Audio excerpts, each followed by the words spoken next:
La dernière fois, on a fait un historique de l'évolution de la prononciation de l'hébreu et on a comparé l'hébreu biblique et l'hébreu tibérien.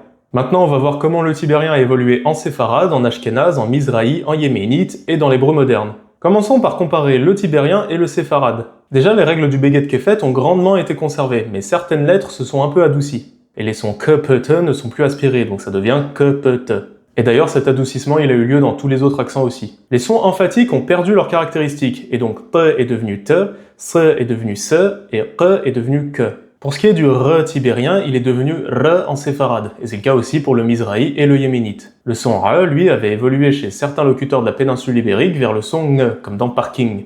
Mais en vrai, c'était un son plutôt rare, la plupart avaient conservé le re. Maintenant, en yéménite, déjà, le son g a évolué vers le son dj, par influence de l'arabe. Comme autre influence de l'arabe, le waw biblique, qui était devenu vav en tibérien, est redevenu waw comme en arabe. Du reste, les sons emphatiques ont été conservés, sauf le q qui est devenu g.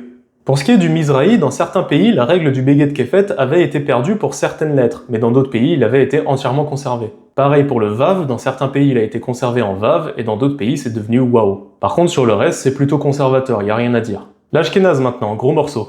Les règles du Beged Kefet ont été perdues sur le g, le de et le te qui est devenu se. Ensuite, les sons orientaux, ceux qui sentent le couscous, ont été perdus pour des sons un peu plus shermaniques. H est devenu re, te et se sont devenus te et tse, et q est devenu que. Re est devenu re comme en français normal, et re, on le prononce plus. En hébreu moderne, on a déjà vu que les consonnes sont basées sur l'ashkénaze, mais il y a une exception, c'est que là où le te tibérien est devenu se en ashkénaze, en hébreu moderne, il est conservé en te. Donc on dit bien Shabbat et pas Shabbos comme en ashkénaze. Maintenant, voici la même phrase prononcée dans chaque accent hébreu, sauf en biblique. Atallef ovok nasderech mazgon shehith poses kiham. Atallef avak nasderech mazgan shehith poses kiham.